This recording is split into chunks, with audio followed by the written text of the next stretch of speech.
Welcome back to the home front. I'm your host, Reed Galen. Today, I'm joined by Bryan Schott, author of Utah Political Watch.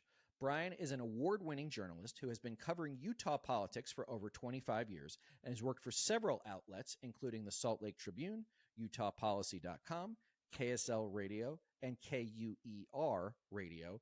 His work was cited in the final report from the Select Committee to investigate the January 6th attacks on the Capitol, and he is out with a blockbuster report on Utah Senate President Stuart Adams. Bryan, welcome to the show. Always nice to join you, Reed. And one thing, my reporting just builds on reporting that came from the Salt Lake Tribune and Robert Gerke. He did the initial report, but I also have dug into it and added to that. Okay, so before we get to the story that you added to and the Tribune talked about, let's talk a little bit about Utah. Now, a lot of the listeners know that I live here in Utah, but they don't actually hear me talk about it that often. So from your perch, almost 3 decades into reporting, what have you seen? I mean, look, Utah's always been a conservative state, but what have you seen speed up in, I would say, the last decade? I know that they pulled your press credential. They have given you a hard time about even covering the legislature. So give us a little sense of how we got to this moment in Utah politics. I think that the thing that's really accelerated in Utah politics is the circling of the wagons around the legislature to control the flow of information. Same thing with the governor. And our current governor, Spencer Cox, he's in his second term. He is extremely controlling about the information that comes out about his administration. For example, or by contrast, his predecessor, Gary Herbert, during the legislative session would meet with reporters once a week and take whatever questions they wanted. We would just gather in one of his meeting rooms for half an hour and we could have at it with him. Governor Cox does not do that. He's much more focused and much more protective of that kind of information. That's starting to filter down to the legislature. And this started right around the time that COVID happened. They've restricted the areas that journalists can access in the Capitol.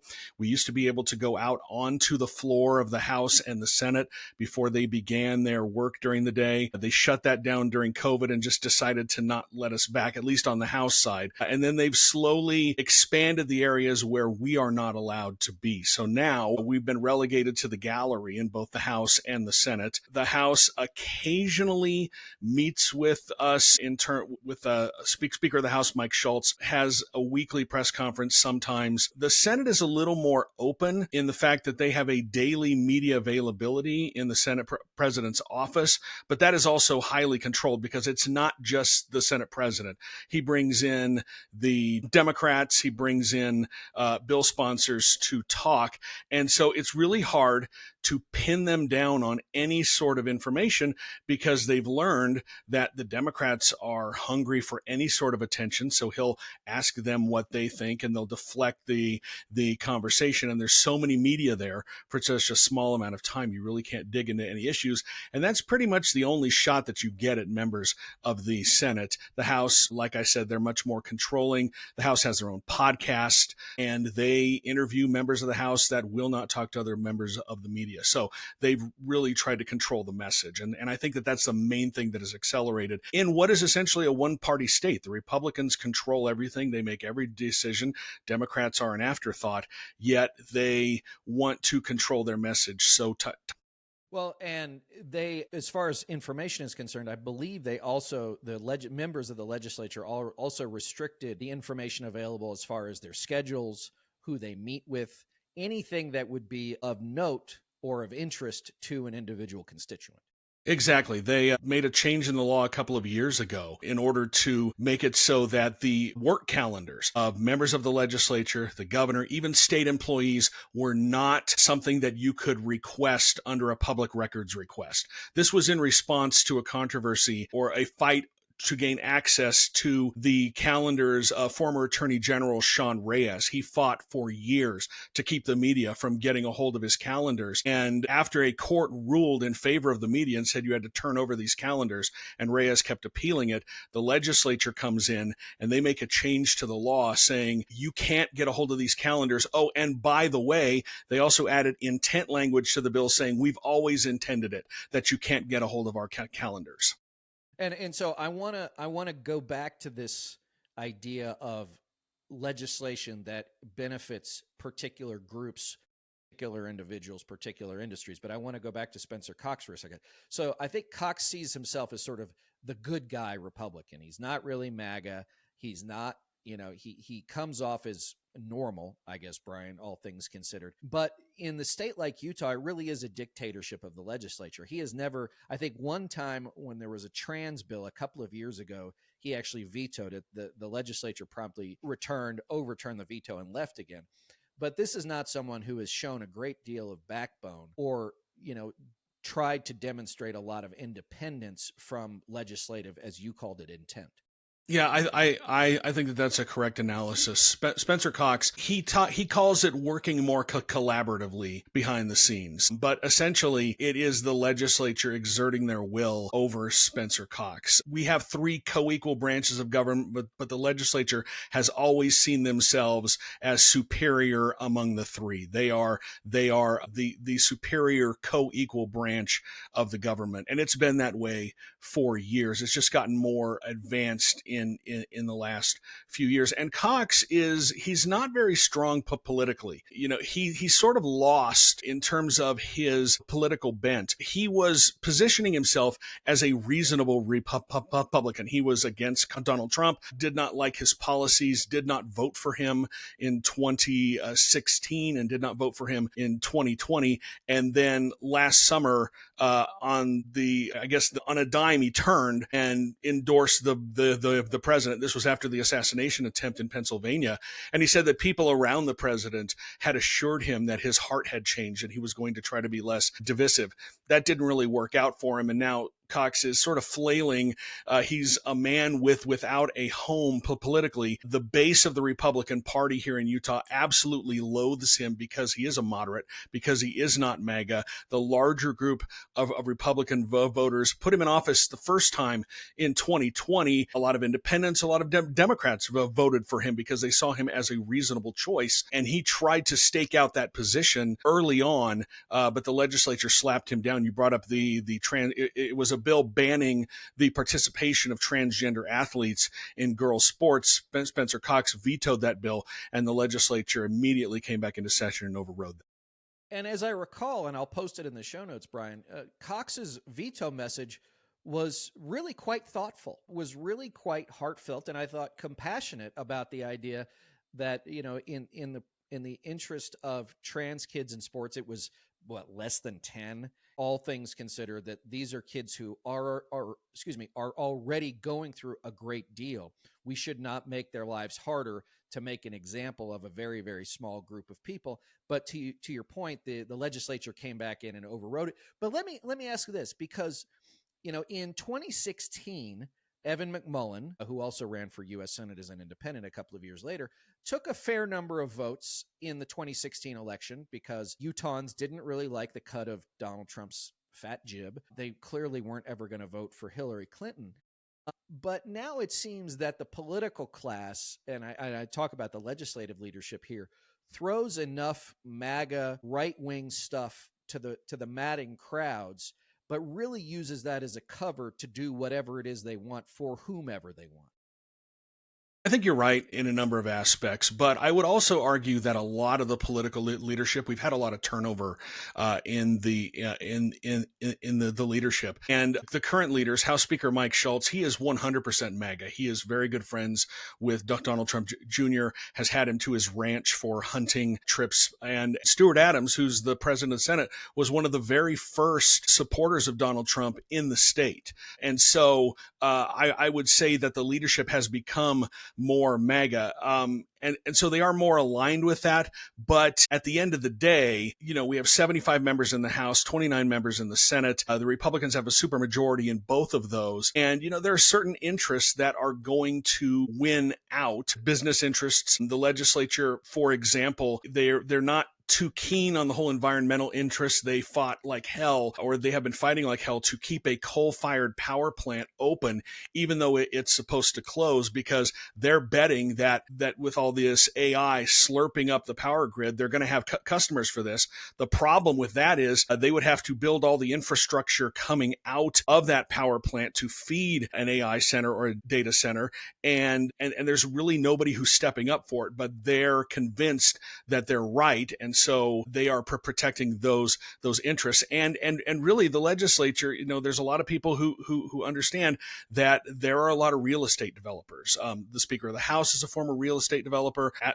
President Adams in the Senate is a real estate developer. There's a lot of real estate interests in the Utah legislature, and that's pretty much where a lot of the decision making is made. Well, and I want to get back to the developers in a second, because I've got a personal stake in a fight against that. But let's talk about how the legislature in Utah sees the Utah citizenry, so the people, which in my mind, at least in the 10 years I've been here, Bryan, is they think about us not at all, if they think about us. In 2018, I helped pass Proposition 4, which was a redistricting measure. The Utah legislature promptly said we're not going to do that, and have tried to make it more difficult to qualify citizen measures and referenda. They they would try to do a tax thing a few years ago. They got slapped back down because, I think a lot of grocery stores sort of led the fight against how they were going to rework the budget. Last legislative session, they got rid of collective bargaining rights for state public employees, and the public employees went and very quickly organized a referendum against that measure. So is it this impunity that they just don't like any of the Utah people? They don't like to have a voice? Because that's the one thing that the Utah Supreme Court said when they went against the legislature, is that the legislature seems to have forgotten that the people are sovereign. Yeah, I think that the legislature as a whole, I would say the Republican-controlled legislature, they don't like the idea of citizen-led initiatives. They don't like the idea of the citizens deciding what laws should be. And in 2018, there were actually 3 ballot initiatives that made it onto the ballot and passed. Not only was there the redistricting initiative, there was one expanding Medicaid, and then there was one legalizing medical cannabis in the state. And the legislature completely changed all 3 of those. The one about the redistricting commission, that's the one that's in court right now. It turned over redistricting to an independent commission that had a number of guidelines that they had to follow, including you could not look at partisan data. You couldn't look at where legislators live. You couldn't look at where the incumbents were. And the legislature decided, no, we're not going to do that. They created an independent commission, but it was only an advisory role. It took that, the ballot initiative gave that primary duty of drawing the maps to this commission, and they took that away and said it's only an advisory commission.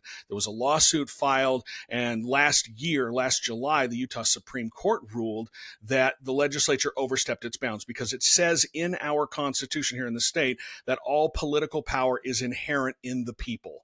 And that's the thing that I think that the legislature forgets. Since 2018, and even before then, they've taken many, many steps to make it harder and harder to qualify one of those initiatives for the ballot. For instance, if you want to use paid signature gatherers, normally you get paid by how many signatures you gather. You get paid per signature.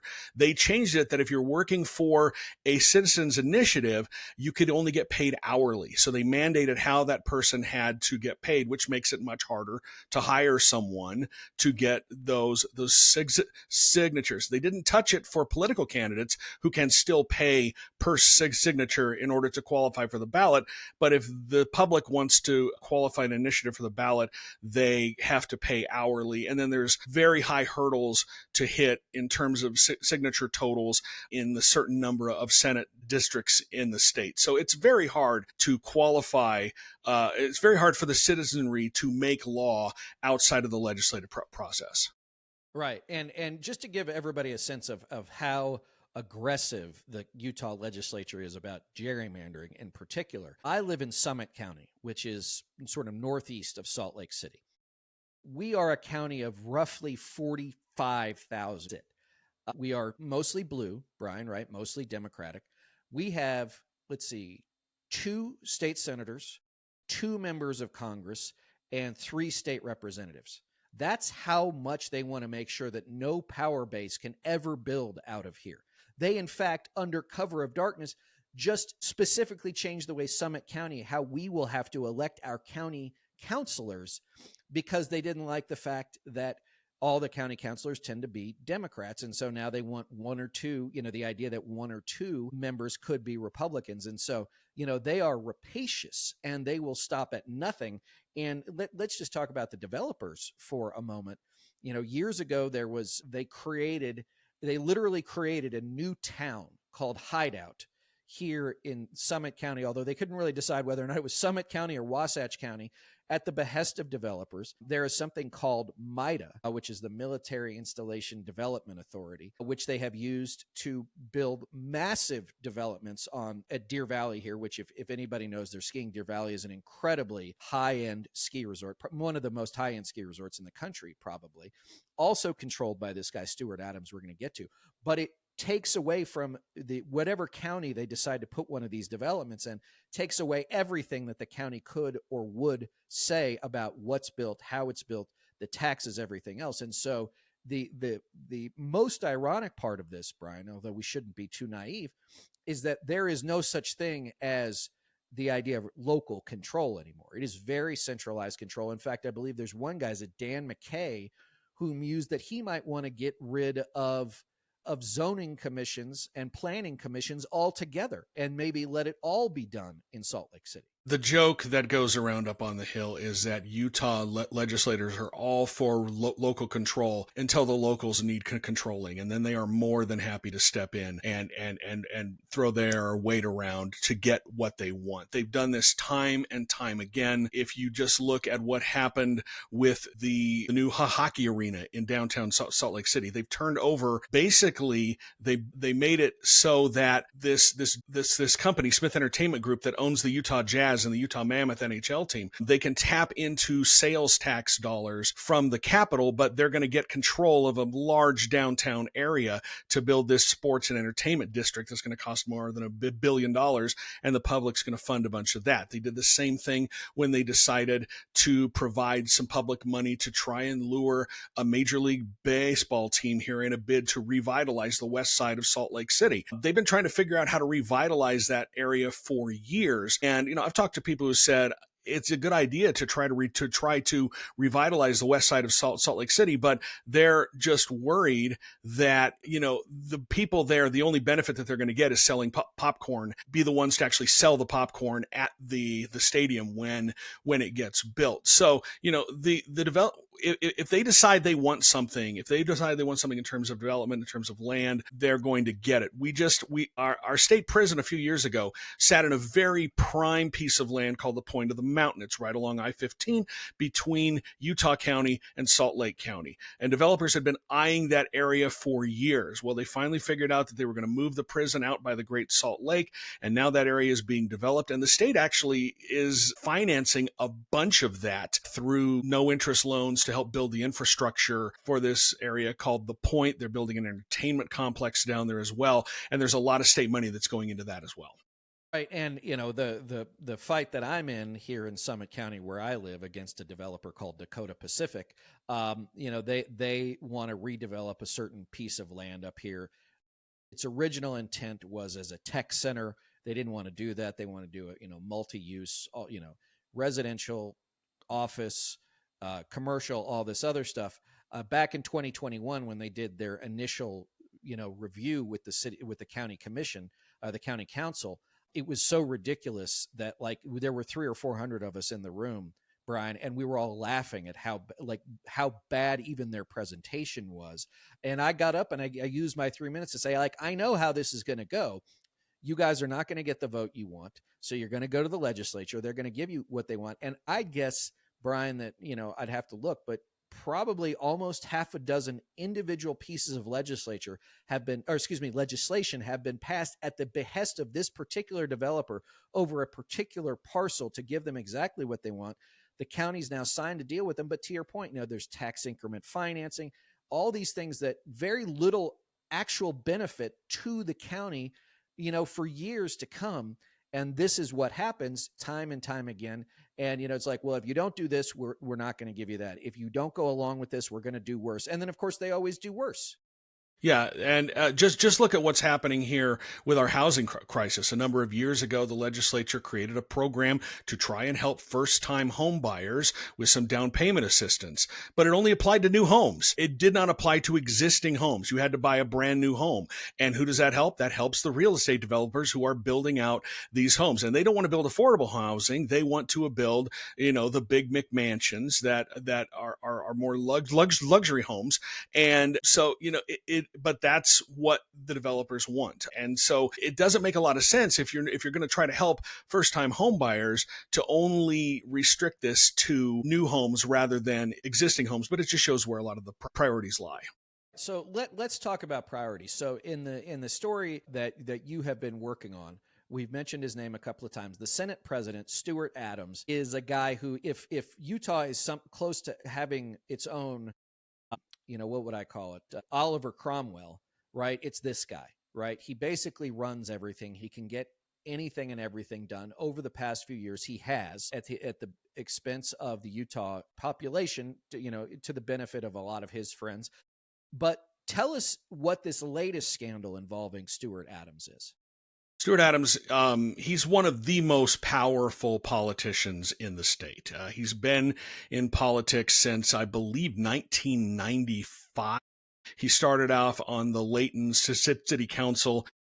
He was appointed to the Utah House, decided not to run for another term after 2 terms in the House, became the head of the Utah Transportation Commission.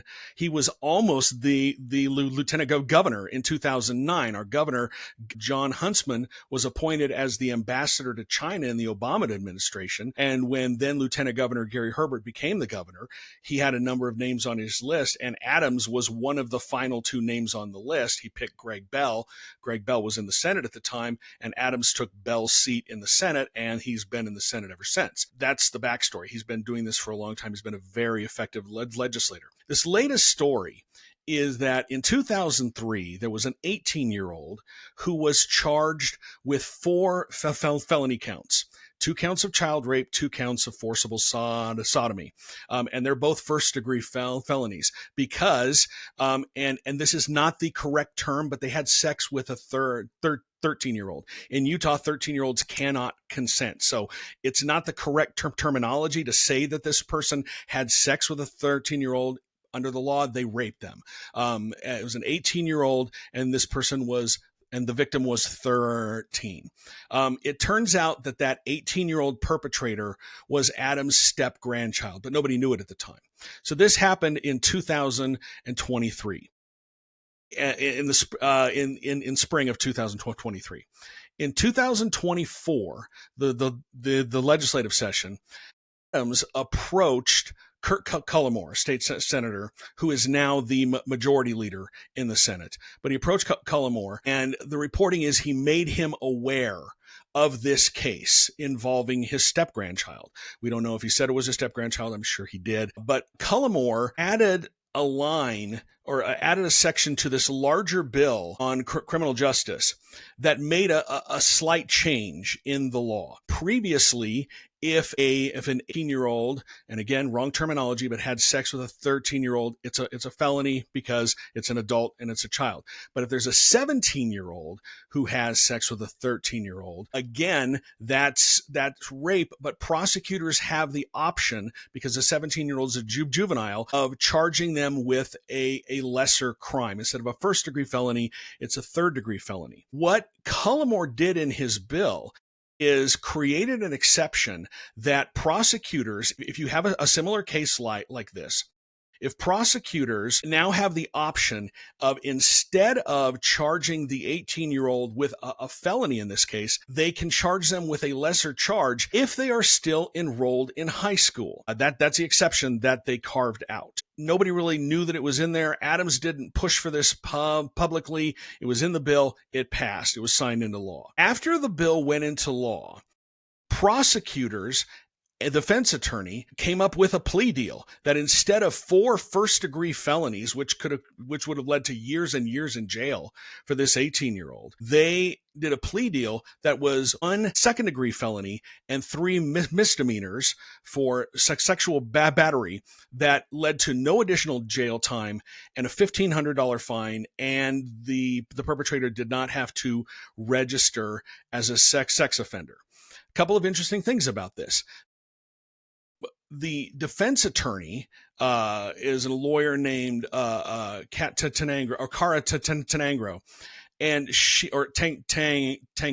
Sorry about that. Cara Tangaro consulted with Cullimore and came up with this language about this specific circumstance that was in the bill. So the defense attorney for Adams' step-grandchild helped come up with this language, and that led to this plea deal. And and even though the law was not retroactive, the law would not have applied in this case because, you can't create a retroactive law in these cases. But the prosecutor, the defense attorney, both pointed directly at this change to the law as the very reason why they were going with the reduced charges, because this person was still enrolled in high school when it happened. So this was a direct benefit that went to Adams' step-grandchild in this case. Adams has said, well, the law was not retroactive, and the fact that this relative, the step-grandchild, got a second-degree felony when the new law said a third-degree felony means that his hands are clean. He didn't really do anything here. He just saw a problem and he just wanted to fix it going forward. But it wasn't a problem until his relative was the one who was charged. So, but I want to go back to something you just said. He saw a problem. So in his mind, the problem was that an 18-year-old still in high school can be credibly accused of statutory rape. And that's the problem. Yeah. This is weird. The thing that is morphing right now, and it's this really bizarre and kind of gross discussion that's starting to consume a lot of the political world in Utah, is the example is, well, if someone is 17 years old and 364 days and they do this, it's one charge. But then the next day, 24 hours later, it's a different charge. So what has changed, And I'm like, that's a gross discussion. Yeah, the age has changed. The age has changed. And there's a line. Policymakers put a line in the sand, and they came up with this really strange exception. I mean, I don't understand, it's not clear. Once you leave high school, that you're treated more as an adult than if you're not in high school. The line is 18 years old. That's when you're a legal adult. But they created this carve out, and now there's this really gross and weird discussion that's swirling around all of this. That it's just kind of icky. Well, and as too often happens, the victim gets left behind in a larger discussion, which is this girl. She's a child, is 13. Is not going to see justice because the grandfather of her assailant is a powerful man. Like, how many times have we seen this? But Bryan, isn't Utah supposed to be the land of family values? Isn't this supposed to be the land of, we do things right, there's decency? And it just seems to me that, like, the answer is no. One thing, you said that the victim was female. I would caution people about assuming the genders of either of the people in this case. In my reporting, in the Tribune's reporting, they have not said the gender. The Tribune chose not to reveal the family relationship with Adams. I did after reading the documents and doing some research, and everybody has their own reasons for doing that. But I would be very careful about assuming the genders, and that's all I'm going to say about this, because there is a victim who was 13 years old when this happened, and that was a child. But to the issue of family values, I went back through some of my earlier reporting, and in 2022 there was a resolution that was signed by members of the Utah legislature. I believe it was a nationwide resolution. It was part of the failed Ron DeSantis presidential bid right when he was getting started. And it was about protecting girls in sports from transgender athletes. And Stuart Adams signed on to that. And I reached out to him at the time and I said, why did you sign on to this? And he gave me a statement that said, he will always protect children. Well, unless it turns out they get attacked, so they get, unless that child is sexually attacked by one of his own family members, is what it turns out. So let me ask you this. Let's bring it down to political brass tacks. Is Adams in any real trouble here? I don't know. This is a big scandal. This is a really big scandal, and it's a bombshell report. But it depends on how much pressure is going to come from Republicans. The media here, I don't think that they really respond to media pressure.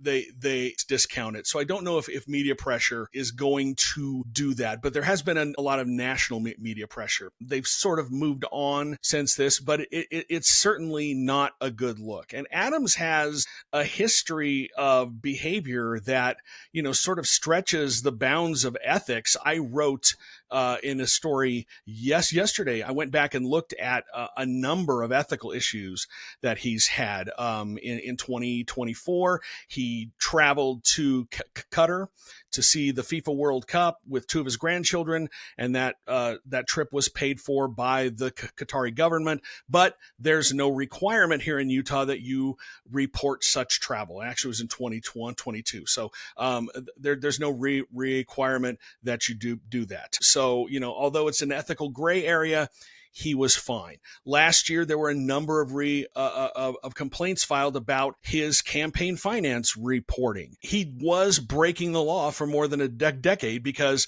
he was simply listing credit card payments as payments for his campaign and a couple of PACs that he controls without listing any details, which state law requires. A law, by the way, that passed while he was in the Senate, but he got some conflicting information, and so they decided not to enforce anything. This one is really fascinating. In 2011, when he was back in the state Senate, in Layton, the Utah Department of Transportation was going to put up a billboard right near I-15. It was a billboard that had been moved, and so they were going to put it up on some land that they owned. And as the billboard was about to go up, some constituents complained to Adams about the billboard. He made a number of calls and got it blocked. Those constituents were his parents, who lived right across the street from the billboard. Now, he says he would have done the same thing for any constituent, but the fact that his parents objected to this billboard that was going up across the street from them, and he stepped in, and he was powerful enough then to get it blocked, and since then he has amassed more power unto himself. So I don't know how much trouble he's in. He controls the Senate with an iron fist. He likes to give off this persona that he's very affable, but behind the scenes he rules that Republican caucus with an iron fist. And if you cross him, you get in a lot of trouble. So I don't know how much trouble he's in, but certainly this scandal is very eye-opening, and it's not good for him or the state. Well, no, and again, outside of Adams's family, as it turns out, and his friends, the other 3 million Utahns, good luck to you. All right, exactly. Bryan, thank you so much for joining me. Thank you so much for the work you're doing on this. Before I let you go, where can everybody find your incredible work? On my website, utahpoliticalwatch.news. Sign up there, support independent journalism, support Reed as well. I love his work at the home front. I listen to his podcast every week, and it's an honor to be on the show.